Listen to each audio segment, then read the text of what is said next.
Hey YouTube, what is going on? Brandon here with another ink installation video. You were probably directed to this video from the unboxing video for the HP Smart Tank 651. So if you haven't installed bottled ink before, and specifically on this model, this video is going to be a tutorial for you, giving you instruction on how exactly to install each one of these bottled inks. Now the ink we're going to be using, of course, for the HP Smart Tank 651 is the HP 31 and HP 32 XL ink. Now keep in mind you can also use remanufactured ink for this printer, and I highly recommend that because it is going to be a lot less expensive.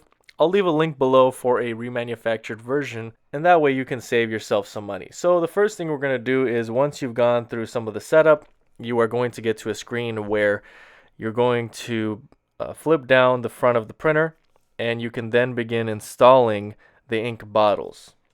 So you have these caps on the top of the tank that are colored, so that indicates which color you're going to be installing and where to install the ink bottle into the specific ink tanks. I'm starting off with the black ink, and the black ink we're going to be using is the HP 32 XL ink. You can see that there. You can get a remanufactured version of this ink, and it's going to be basically the same thing. You're going to save yourself some money. With each one of these bottles, what you're going to want to do is take off the cap first. Make sure that nothing is blocking. There should be a seal on it. You're going to want to break that seal and then put the cap right back on. The way you're going to want to hold this bottle when you're installing it is you're going to want to hold it right side up, and then you're going to tip it just like I'm doing here completely over, and then you're installing it over the nozzle. Once it's on that nozzle, it is going to receive the ink, and very quickly you're going to see that this ink tank is going to fill up. Don't worry about there being a mess. The only way ink comes out of this bottle when it's tipped over is if it's installed to that nozzle. You see here that fairly quickly the ink is filling up. Once that tank is completely full, you're then going to remove the bottle, and you're going to continue on the same process with each one of these colors.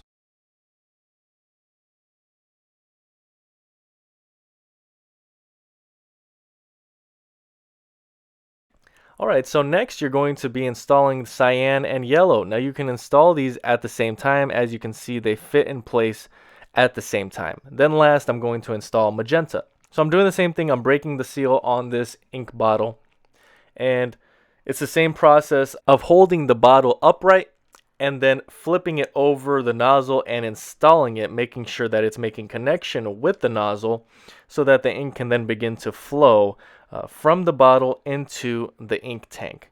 You can see there, that is the cap that is on the ink bottle.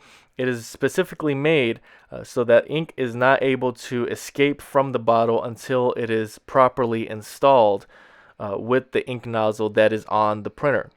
Now this is 31 yellow HP ink that I'm using. Again, I'm going to include a link in the description below that is going to lead you to a remanufactured version of this ink, and it's going to include all of the colors, black and color ink. Now we're going to do this at the same time and see which one fills up the fastest. That really doesn't matter. It's going to be about the same, but these ink bottles install very quickly, and you're just going to leave them there. There's no need to squeeze them. There's no need to shake or anything. If you just leave the bottle right on top of the ink tank, it's going to do what it needs to do. It's going to suck all the ink down in there, and you're going to be left with an empty ink bottle. That's exactly what you want. So again, you can install yellow and cyan at the same time. I would recommend doing that just to save some time. You can even do black and the rest of these, and then last you can install magenta. So in other words, you can install the cyan, yellow, and black ink all at the same time if that's what you choose to do, just to save some time. And then finally, you'll just have to install the magenta color last. So once the ink bottles are completely empty, you've left them there for a while. The one thing you don't want to do is remove one of these ink bottles when you're in the middle of the process. You may cause some spillage then. So as you see there, you're just tipping the bottle back up to the upright position, and then you're covering it. You can discard it, or you can keep it if you choose. So you want to make sure that you place the caps back onto the ink tank that was already filled, And now you're going to want to fill in this magenta ink bottle. Hopefully this video was helpful in explaining exactly what you need to do to install these ink bottles. Remember, there is that product link in the description below for some remanufactured versions of this ink. If this video was helpful, make sure to like. If you have any questions at all about anything I did here in the video, comment below. And if you want more content like this helpful content that helps you with setting up your printer or installing ink, please make sure to subscribe. Alright, again, hope this was helpful. That's really all I have for today. Thank you guys so much for watching, and until next time.